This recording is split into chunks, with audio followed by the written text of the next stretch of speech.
राजनीति गई तेल लेने, कोई विरोध नहीं है किसी चीज का। हर भाई से मैं रिक्वेस्ट कर रहा हूं, टीका जरूर लगवाओ, क्योंकि टीके से कोरोना तो हो सकता है, लेकिन आपकी जान की सुरक्षा है, जान नहीं जाएगी।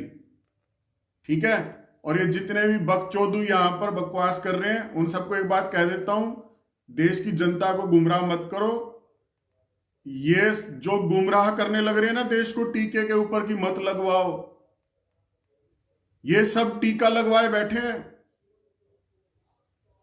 तो इंजेक्शन से मैं पब्लिकली इस बात को कह रहा हूं, इंजेक्शन, मेरी खोपड़ी में एक विचार आ रहा है, पता नहीं वो सच है या झूठ है, लेकिन मुझे ऐसा लगता है कि ये फार्मास्यूटिकल कंपनीज की जो लॉबी है, इन्होंने अच्छा भारी भरकम चंदा इकट्ठा किया है भाजपा के लिए और टीका लगाया है चंदे का, तब जाके परमिशन मिलेगी। तो भारत सरकार ने कहीं ना कहीं अब विदेशी कंपनियों के लिए भारत का बाजार खोलने का प्लान बनाया है। अब इंपोर्टेड दवाइयां भी बिकेंगी, मॉडर्ना की, फाइजर की, इनके भी इंजेक्शन बिकेंगे। हरियाणा हेडलाइन देखने वाले सारे दर्शकों ने राहुल सैनी की तरफ से प्यार भरी नमस्कार।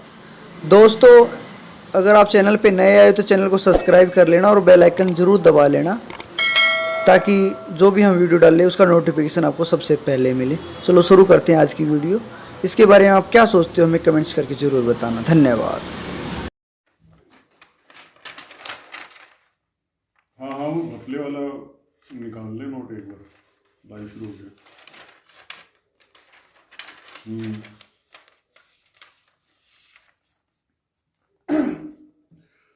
सभी दोस्तों को मेरी नमस्कार, राम राम।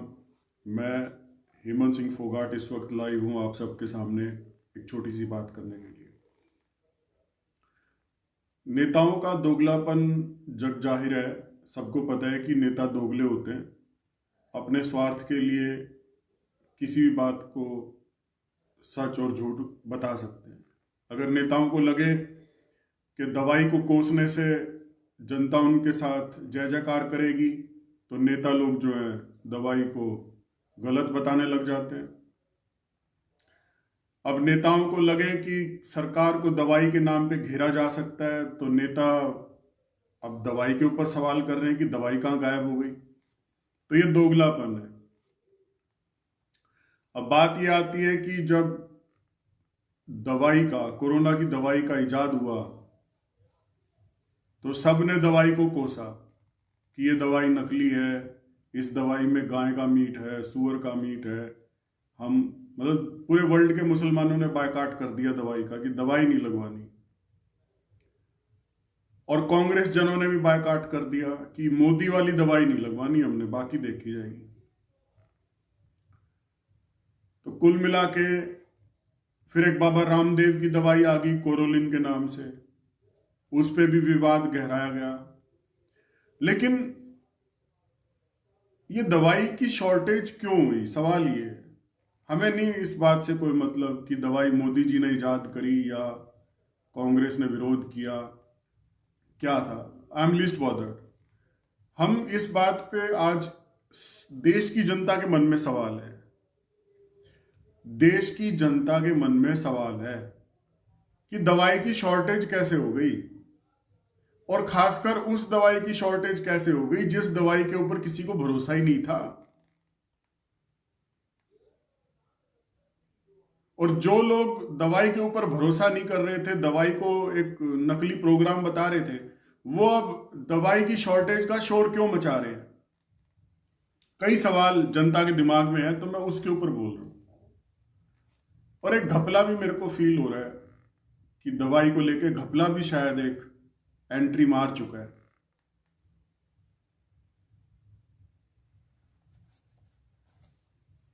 दवाई की बोतल की कीमत जो है वो 150 रुपए रखी हुई है, जैसा कि मैंने अखबार में पढ़ा। मैं जो भी बोल रहा हूं उसको सत्य ना माना जाए, और आप खुद भी रिसर्च वर्क करना। मैं तो सिर्फ एक आपको विचार दे रहा हूं, उस पर हम सब ने चिंतन करना है। नम्रता देशमुख जी और जितने भी हैं, श्रवण कुमार, सबको राम राम जी, सबको राम राम।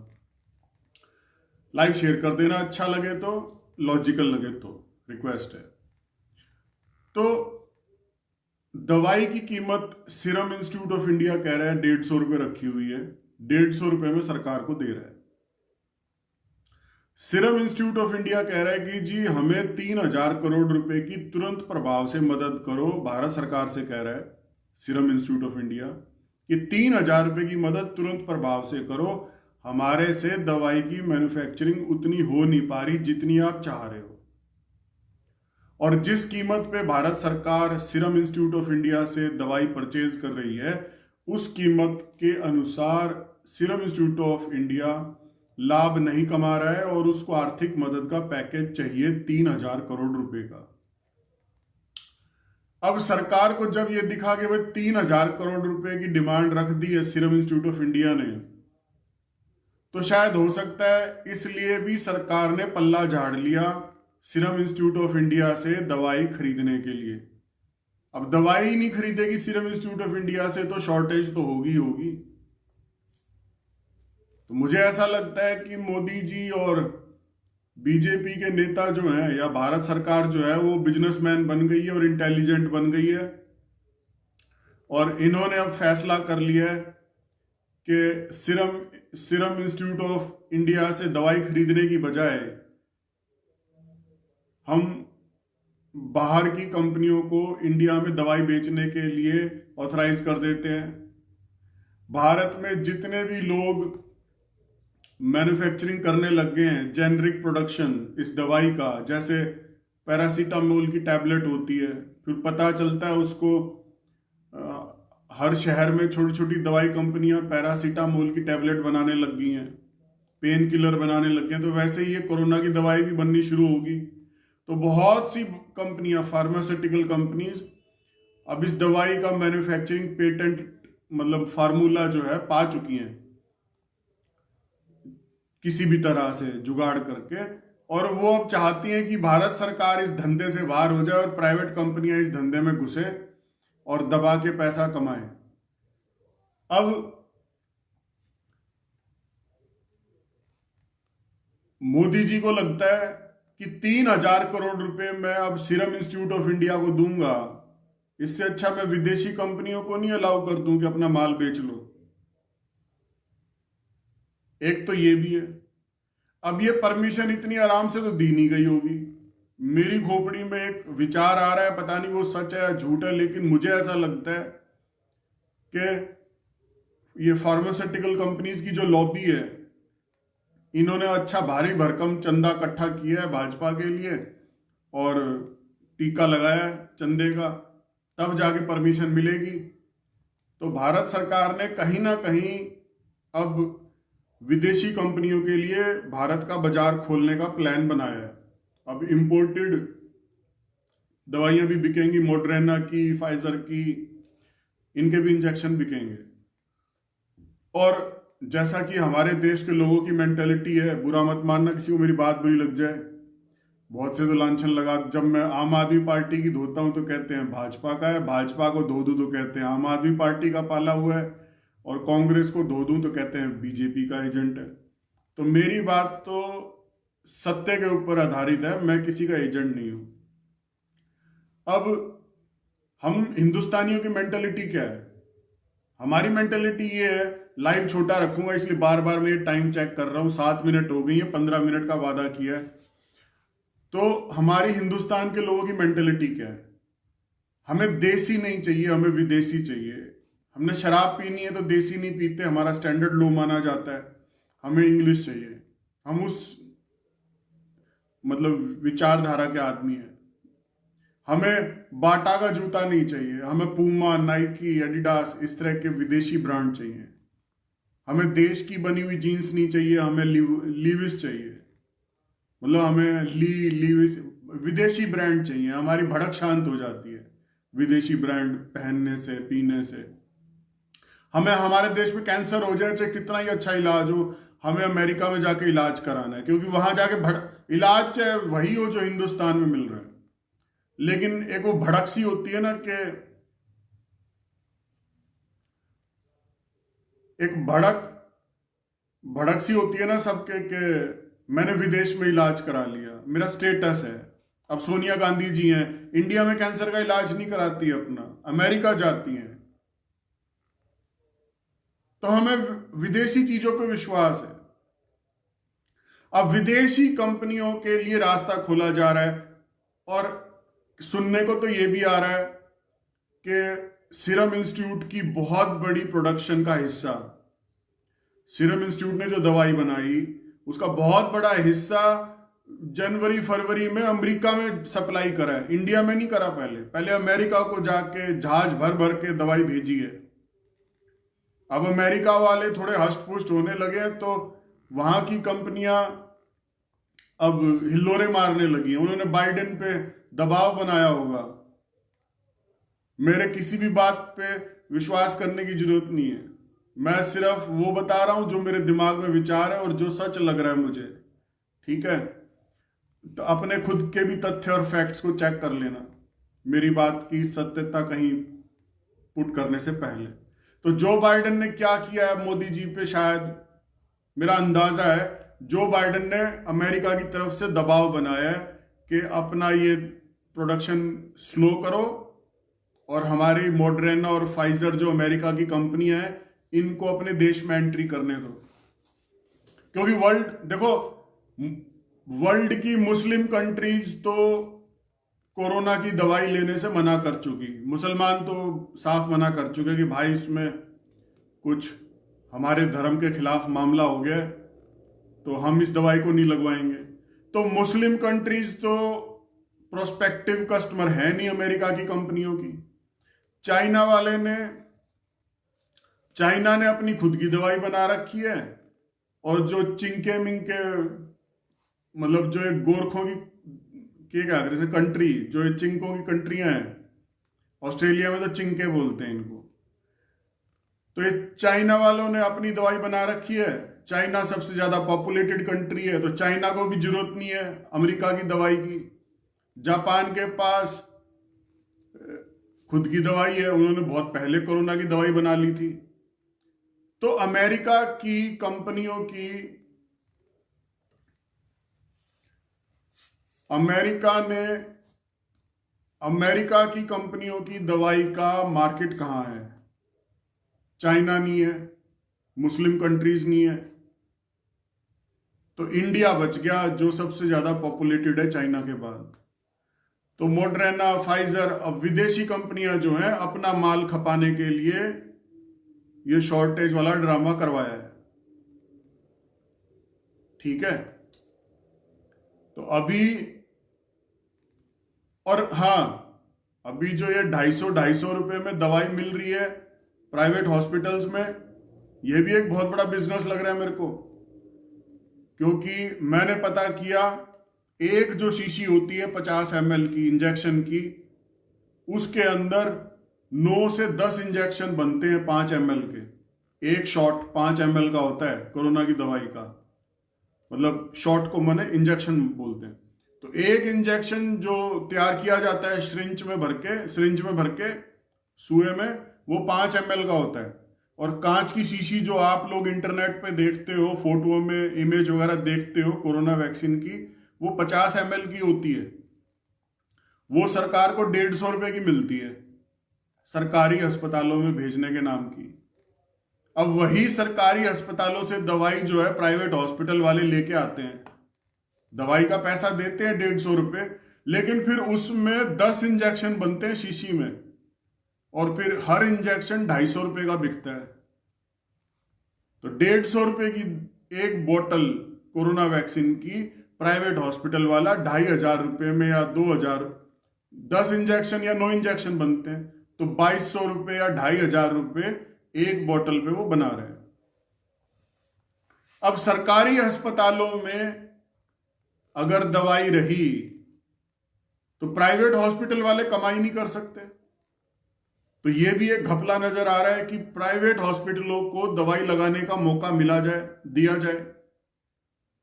तो जो दवाई 150 रुपए की कीमत रख रही है, वही दवाई 250 में एक शॉट लग रहा है और उस शीशी में 10 इंजेक्शनों की दवाई होती है, 5 ml प्रति इंजेक्शन के हिसाब से। तो ये भी घपला है।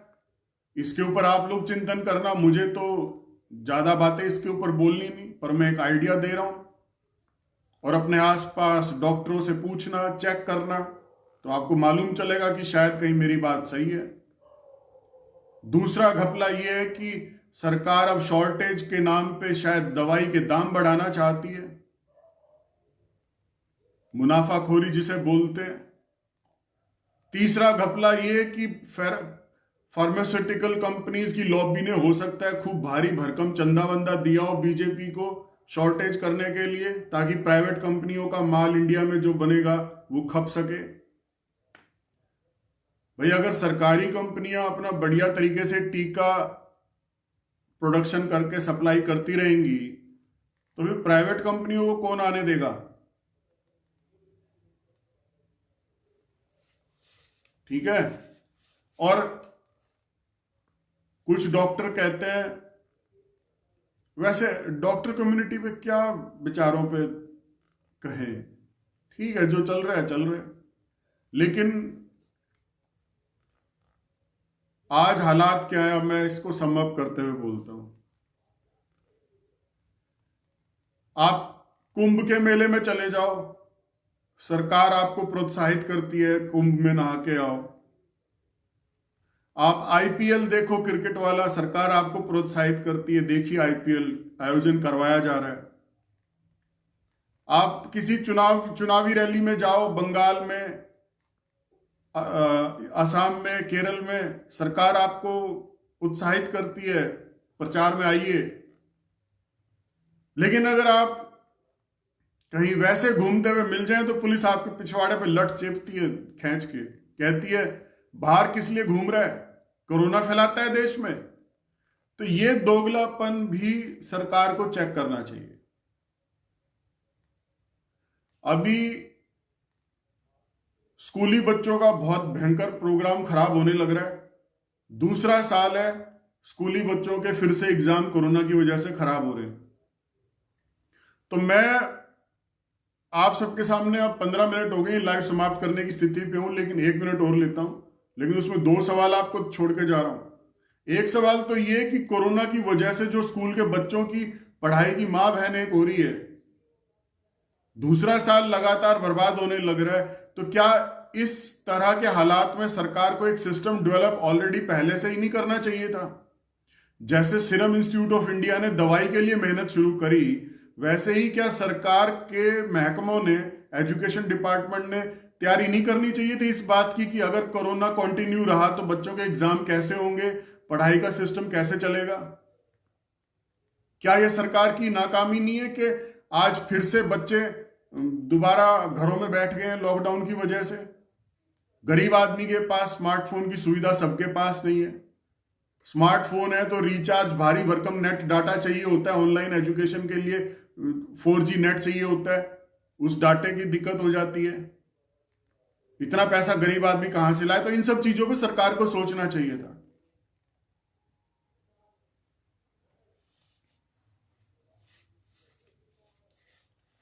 अब एक चीज और बता देता हूं, राजनीति गई तेल लेने, कोई विरोध नहीं है किसी चीज का। हर भाई से मैं रिक्वेस्ट कर रहा हूं, टीका जरूर लगवाओ, क्योंकि टीके से कोरोना तो हो सकता है लेकिन आपकी जान की सुरक्षा है, जान नहीं जाएगी। ठीक है। और ये जितने भी बकचोदू यहां पर बकवास कर रहे हैं, उन सबको एक बात कह देता हूं, देश की जनता को गुमराह मत करो। ये जो गुमराह करने लग रहे हैं ना देश को टीके के ऊपर, की मत लगवाओ, ये सब टीका लगवाए बैठे हैं। तो इंजेक्शन से, मैं पब्लिकली इस बात को कह रहा हूं, इंजेक्शन अगर आप लगवाओगे तो आपको कोरोना तो हो सकता है, चांसेस है कि कोरोना हो जाएगा, लेकिन आपकी जान नहीं जाएगी, आपकी जान की सेफ्टी है। मतलब इसको आप ये समझ लेना कि आपने मोटरसाइकिल चलानी है तो हेलमेट लगाना है। हेलमेट लगाने से आपकी खोपड़ी पे टायर चढ़ेगा तो खोपड़ी सेफ रहेगी और जान बच जाएगी। हाथ पैर टूटेंगे तो प्लास्टर चढ़ जाएगा, ठीक हो जाओगे। तो ऐसे ही कोरोना की दवाई है, कोरोना हो सकता है इन्फेक्शन, कोई बड़ी बात नहीं है, लेकिन आपकी जान नहीं जाएगी, आपकी बॉडी में उस कोरोना को झेलने की ताकत पैदा हो जाएगी। तो कोरोना का इंजेक्शन लगवा लो। ये जो बकचोदू बहका रहे हैं ना देश की जनता को, ये लगवाए बैठे हैं, ये सब लगवाए बैठे हैं इंजेक्शन, बड़े बड़े लोग और जितने भी नेता हैं। ये देश की जनता को मूर्ख बना रहे हैं कि इंजेक्शन मत लगवाओ। आज मेरे पास एक गांव से फोन आया था, बोला भाई साहब ऐसा लग रहा है कि जनता बहका दिया है लोगों ने, सब अपना धंधा चलाने लग रहे हैं, किसी के ऊपर ज्यादा विश्वास ना करके अपनी जान बचाने का सोचो सारे के सारे। दुख होता है जब इसके अंदर भी धर्म घुस गया है, कोरोना की वैक्सीन के अंदर। इसमें सुअर का खून मिला दिया, इसमें गाय का खून मिला दिया। अरे भाई इन बातों को छोड़ो और अपनी जान बचा लो। इस बार, पिछली बार तो मोदी जी ने नाम कमाना था, क्योंकि राहुल गांधी ने दिसंबर 2020 में कहना शुरू कर दिया था, कोई ट्वीट कर दिया होगा, अब कोरोना देश में घुसने को हो रहा है। उस वक्त चाइना में शुरू हुआ था ना, 2019 में शुरू हुआ था क्या, 2021, 2020, भाई 2019 दिसंबर की बात है, मेरे अब याद आ गई। राहुल गांधी ने कोई ट्वीट कर दिया होगा कि चाइना में कोरोना उभर रहा है, कोरोना से सावधान हो जाओ। अब मोदी जी भी फंसे हुए थे, ट्रंप को बुला रखा था फरवरी में गुजरात में अपना शोशेबाजी के लिए और थोड़ा ग्लैमरस बनने के लिए।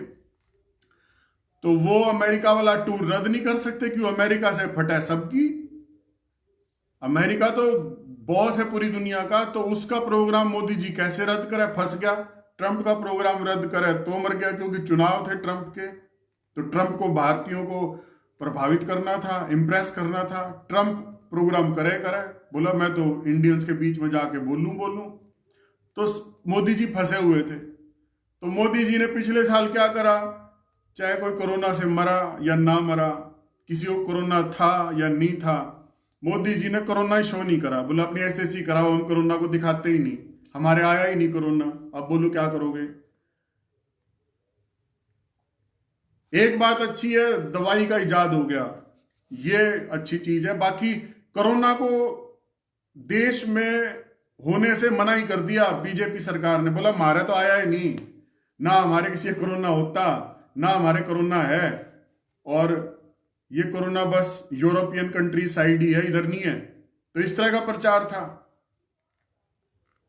अब इस साल मोदी जी को पता है कि भाई अब तो बहुत से चुनाव हो चुके, बहुत से लॉकडाउन भी खोल दिया, सब कुछ हो गया, जनता आपस में मिल घुल ली, हाथ मिलाने लग गए, मास्क उड़ गए सबके, सैनिटाइजर यूज करना खत्म कर दिया। तो मोदी जी का तो हौसला बढ़ गया। मोदी जी ने अब क्या किया इस बार, सपने में भी नहीं सोचा होगा, जितने 1.5 लाख मरीज हर रोज आने लग रहे हैं। सोचा था किसी ने कि 1.5 लाख मरीज हर रोज टीवी में दिखने लगेंगे? नहीं सोचा था।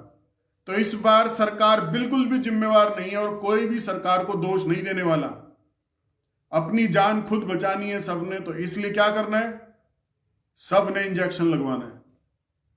अब कुछ पूछते हैं इंजेक्शन का फायदा क्या होगा, तो इंजेक्शन का फायदा ये होगा कि आपको कोरोना तो हो सकता है, लेकिन आपकी जान नहीं जाएगी, आप बच जाओगे। और इस इंजेक्शन को ये समझ लो कि आप मोटरसाइकिल स्कूटर चला रहे हो और सिर पे आपने हेलमेट पहना हुआ है मजबूत वाला, आपकी खोपड़ी पे टायर नहीं चढ़ेगा, और चढ़ गया तो आपकी खोपड़ी पे चोट नहीं लगेगी, बच जाओगे। समझ गए मेरी बात को? बार बार मत पूछो कि इंजेक्शन से क्या होगा। और दूसरी बात,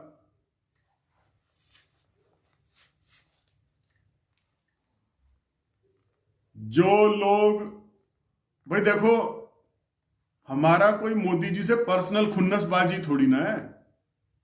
3 कानून जो कृषि को लेके बना रखे हैं, उसी का ही तो विरोध है। अब 3 कानून अगर मोदी जी वापस ले ले, तो मेरा तो मोदी जी से कोई लफड़ा नहीं, कोई झगड़ा नहीं, कोई खुन्नस नहीं, और मैं तो कोई बुराई भी नहीं करूं। बस 3 कृषि कानून वापस ले ले, ये जो बना रखे हैं किसानों के खिलाफ, और एक एमएसपी पे कानून बना दे कि भी गारंटेड मिलेगी एमएसपी हर फसल पे पूरे देश में। आई एम हैप्पी, मैं हेमंत फोगाट कोई खुन्नस नहीं रखता मोदी जी से, मुझे कोई वो नहीं है। और हाँ, अब राफेल देश में आया, नुकसान हो गया देश का। कश्मीर जो डिस्प्यूटेड था उस पर 370 हटा दी, तो क्या देश का नुकसान हो गया? राम मंदिर जो डिस्प्यूटेड मामला चल रहा था हिंदू और मुसलमानों में, वो राम मंदिर अब बनने लग रहा है, वो क्या देश का नुकसान हो गया? बांग्लादेश के सारे गरीब हिंदू बन के हमारे देश में घुस आए और नकली हिंदू बन के अब हिंदू हिंदू करने लग रहे हैं। तो इन घुसपैठियों को रोकने के लिए CAB NRC बना दी, तो क्या देश का नुकसान हो गया? तो हम अच्छे काम की तारीफ भी करेंगे, लेकिन 3 जो ये कानून बन गए हैं कृषि वाले, जो किसान के हाथ में नहीं है, इसकी वजह से हमें प्रॉब्लम है बीजेपी से। हमारी और कोई खानदानी दुश्मनी नहीं है बीजेपी के साथ, हमारी मोदी जी से भी कोई खानदानी दुश्मनी नहीं है, कोई मेरे को पर्सनल खुन्नस भी नहीं है। तो दवाई के प्रति कांग्रेस तो शुरू में प्रचार कर ही रही थी कि दवाई मत लगवाओ। अब दवाई के बारे में कांग्रेस कह रही है कि दवाई कम कैसे पड़ गई, देश की जान को खतरा हो गया। अरे एक तरफ रहो भाई, दोगलापन किस लिए जग जाहिर कर रहे हो? देश की जनता हंसेगी। जहां पर देश की जनता की जान की बात आएगी वहां पर राजनीति छोड़नी पड़ेगी और सबको सही सलाह देनी पड़ेगी। अगर मैं ये कहूं कि नहीं इंजेक्शन नहीं लगवाना, मोदी जी का विरोध करने का सबसे बढ़िया तरीका यही है, इंजेक्शन मत लगवाओ, तो सबसे बड़ा गंदा आदमी मैं हूं, हेमंत फोगाट, जो अपने देश के भाइयों को गलत सलाह दे रहा हूं।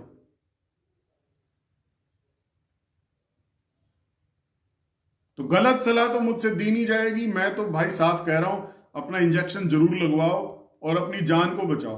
कोरोना जरूर हो सकता है इंजेक्शन लगने से, लेकिन आपकी जान नहीं जाएगी, ये गारंटीड है, आप बच जाओगे।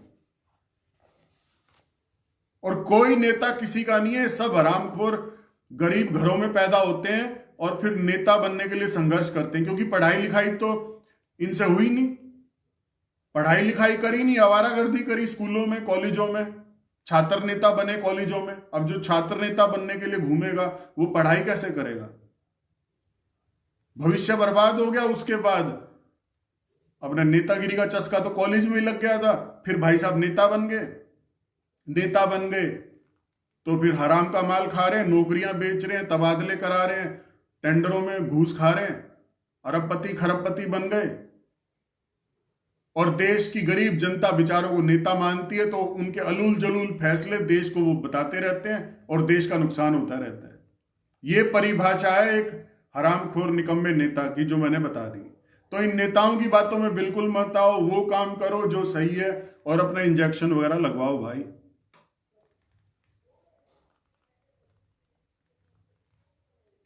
और अमीर आदमी तो बहुत खुश है कि शॉर्टेज हो गई, अब विदेशी दवाई आएगी, तो ये जितने भी अमीर हैं ये कोई नहीं लगवाने वाला देसी दवाई, ये सब मॉडर्ना फाइजर इंपोर्टेड माल लगवाएंगे। देसी दवाई तो फंसी में लगवाई है। और ये दवाई का एक और सिस्टम बता देता हूं, ये दवाई हर साल लगवानी है, 1 साल वैलिडिटी है इस दवाई की। हर 1 साल बाद 2 साल बाद ये इंजेक्शन ठुकवाना ही ठुकवाना पड़ेगा। भगवान राम को भी कब भगवान मानने लगे? भगवान राम की जो वाइफ थी सीता माता, उनको धरती में समाना पड़ा अपने चरित्र को प्रमाणित करने के लिए।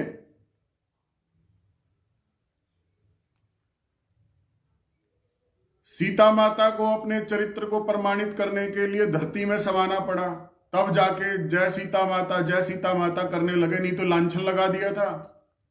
भगवान राम को 14 साल का वनवास कटवा दिया था, उनके जाने के बाद भगवान राम बन गए।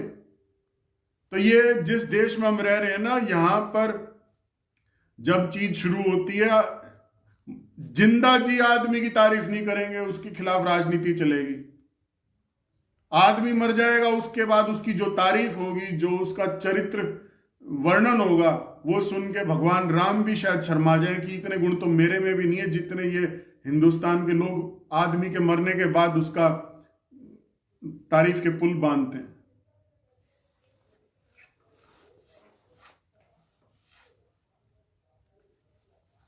तो किसी के ऊपर मत जाओ, जो आपकी सुविधा और सेफ्टी के लिए जरूरी है वो करो।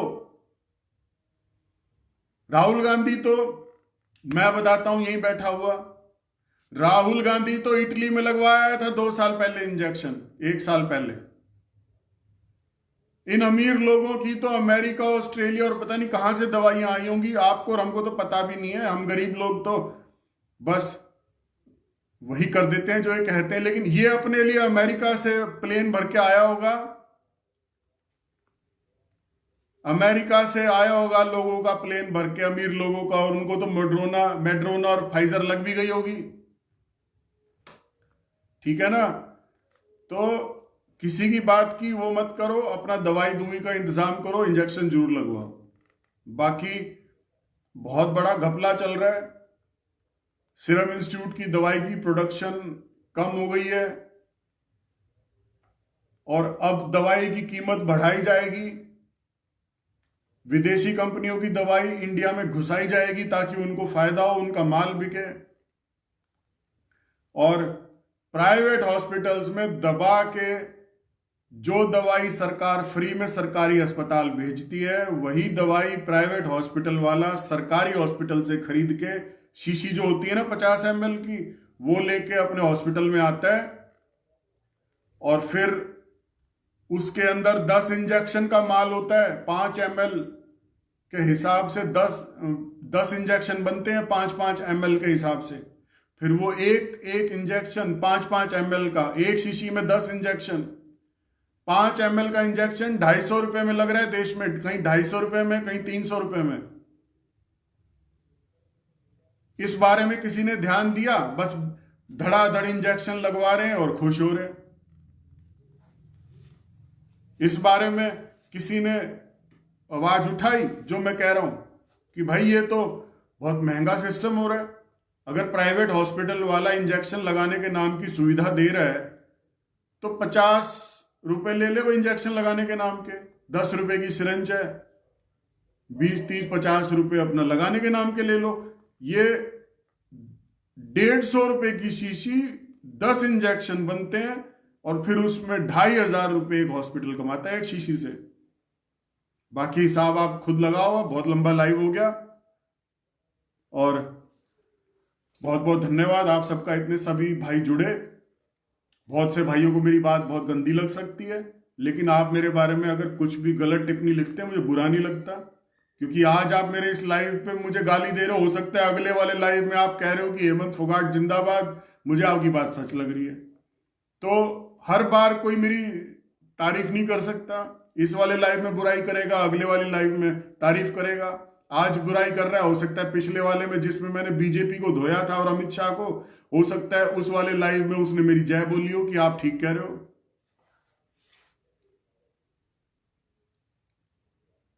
तो एनीवे बहुत बहुत धन्यवाद आपका।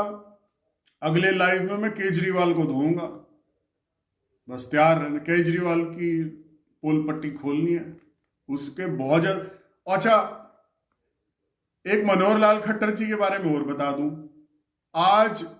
आज ही के दिन 1 साल पहले, आज ही के दिन 1 साल पहले मनोहर लाल खट्टर मुख्यमंत्री हरियाणा ने घोषणा करी थी कि 1 साल तक हरियाणा में कोरोना की वजह से जॉब नहीं निकाले जाएंगे।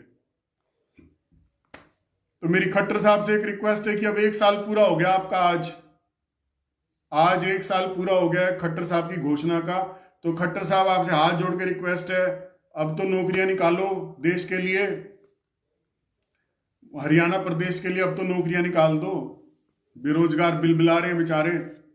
और खट्टर साहब ने एक सेटिंग करके, जहां पे भारत का सर्वे ऑफ इंडिया ये कह रहा है कि 28.1% बेरोजगारी दर है हरियाणा में, खट्टर साहब ने और खट्टर साहब के अफसरों ने मिलकर फटाफट एक ऐसा सर्वे करवा दिया है जिसमें सिर्फ 6% बेरोजगारी दर दिखाई गई। यानी कि एकदम से 28% से सीधी 6% पे बेरोजगारी दर पहुंचा दी है। मतलब रॉकेट की स्पीड से डाटा को इंप्रूव किया है। तो ये बेशक दिखाने में बहुत अच्छा लग रहा है खट्टर साहब की, आपने 6% बेरोजगारी दर दिखा दी है अपना सेटिंग पैटिंग करके।